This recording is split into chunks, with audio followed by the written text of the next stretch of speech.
Hello everyone, welcome to NYTT, not your typical teacher. My name is Yogesh Lahankar. Let's get started.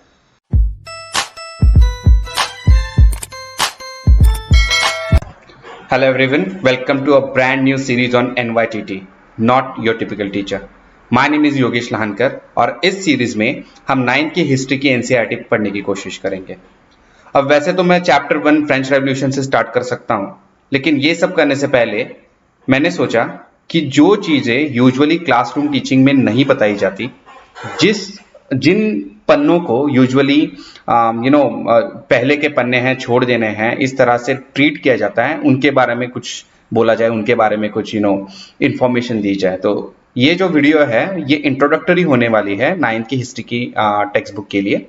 और गौर फरमाइएगा, ये जो है ये 10th की हिस्ट्री की एनसीईआरटी जो है उसके लिए भी आपके लिए काफी लाभदायक रहने वाली है, तो बने रहिएगा। सबसे पहले हम जब 9th की हिस्ट्री की एनसीईआरटी खोलते हैं तो हमें इसका नाम जो है वो अप्रिशिएट करना पड़ेगा। इसका जो पूरा नाम है ये है India and the contemporary world part 1।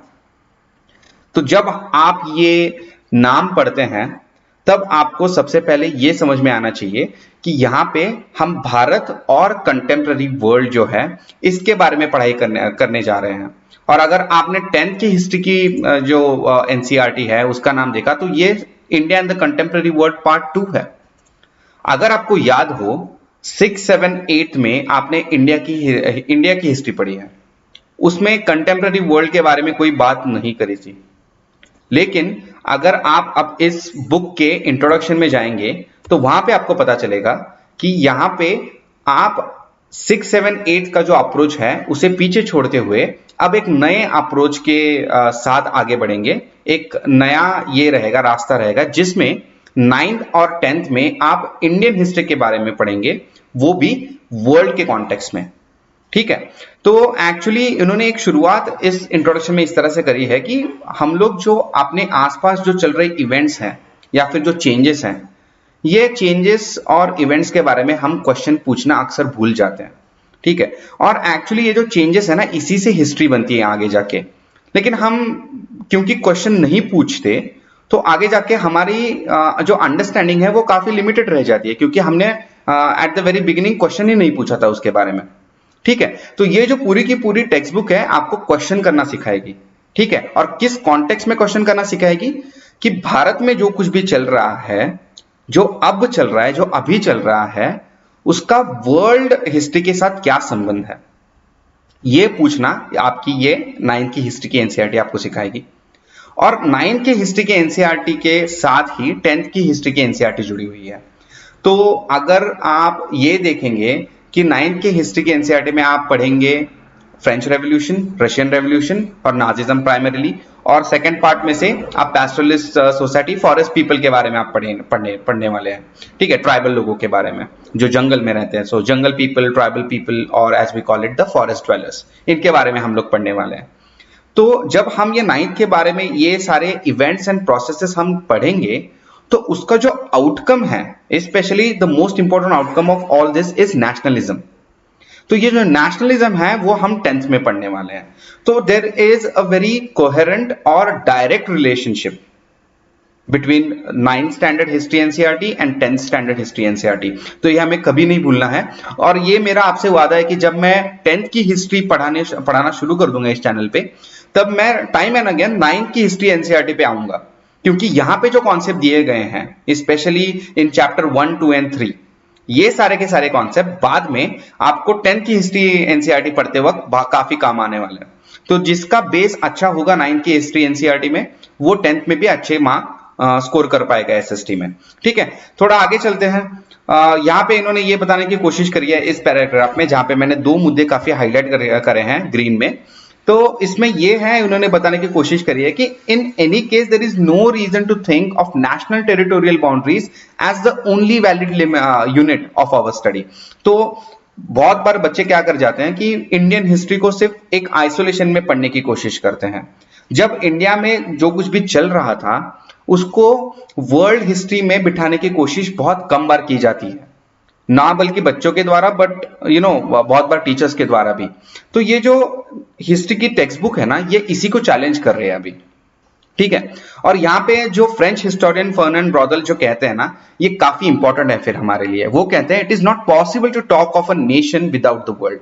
तो अगर आपको किसी राष्ट्र के बारे में बात करनी है तो आपको जग के बारे में बात करनी पड़ेगी, और अगर आपको किसी राष्ट्र के इतिहास के बारे में बात करनी है तो आपको जग के इतिहास के बारे में बात करनी पड़ेगी। उसी प्रकार से अगर आपको भारत के इतिहास की बात करनी है तो आपको जागतिक इतिहास के बारे में बात करनी पड़ेगी, तभी आपको भारत का इतिहास ठीक से समझ में आएगा।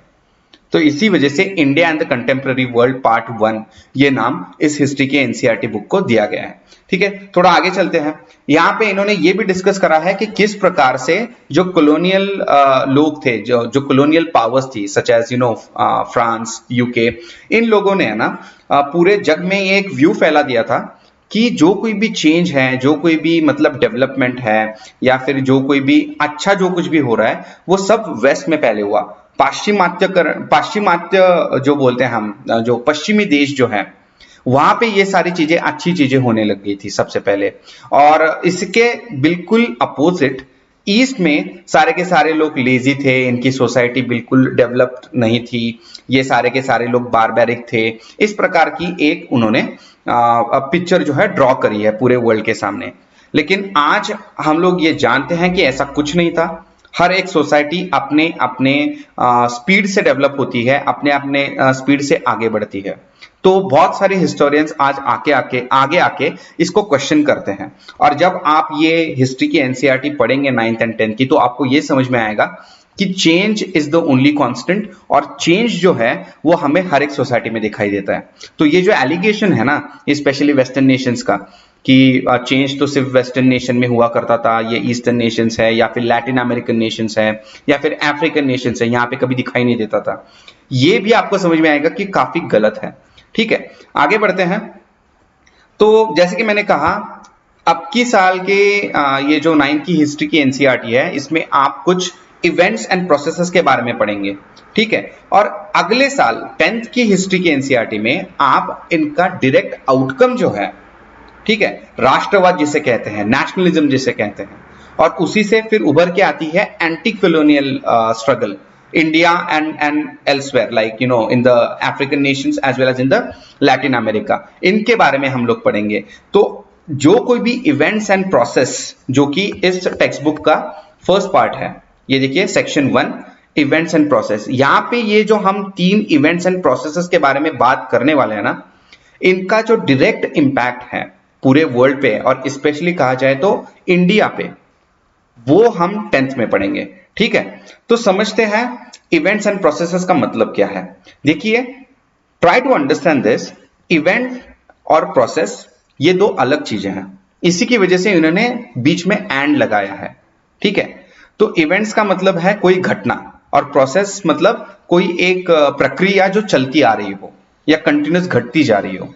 ठीक है, तो ये फर्क होता है इवेंट्स एंड प्रोसेसेस में। अब देखिए, अगर आप फ्रेंच रेवोल्यूशन की बात करेंगे ना, तो ये एक पर्टिकुलर इवेंट के लिए काफी फेमस है। वो इवेंट है 14 जुलाई 1789 का स्टॉर्मिंग ऑफ बैसिल। ठीक है, जहां पे लोगों ने बैसिल नाम के एक रॉयल प्रिजन फोर्ट्रेस को स्टॉर्म किया था, उसको पूरी तरह से तहस नहस कर दिया था। ये एक इवेंट है, लेकिन ये इवेंट काफी इंपॉर्टेंट बन जाता है फ्रेंच रेवोल्यूशन के पूरी पढ़ाई में। ठीक है, लेकिन अगर आप फ्रेंच रेवोल्यूशन की प्रोसेस पढ़ेंगे ना, तब आपको समझ में आएगा कि फ्रेंच रेवोल्यूशन की प्रोसेस आज तक चल रही है। अगर आपने इंडियन कॉन्स्टिट्यूशन का प्रियम्बल पढ़ा तो उसमें 3 वर्ड आते हैं, लिबर्टी, इक्वालिटी एंड फ्रैटर्निटी। अब ये तीनों के तीनों वर्ड फ्रेंच रेवोल्यूशन की ही तो देन है। तो अगर प्रोसेस पढ़ी जाए तो वो काफी कंटिन्यूस होती है, काफी बड़ी होती है। और इवेंट अगर देखा जाए तो वो एक ऐसी घटना होती है जो इतिहास में काफी इंपॉर्टेंट बन जाती है।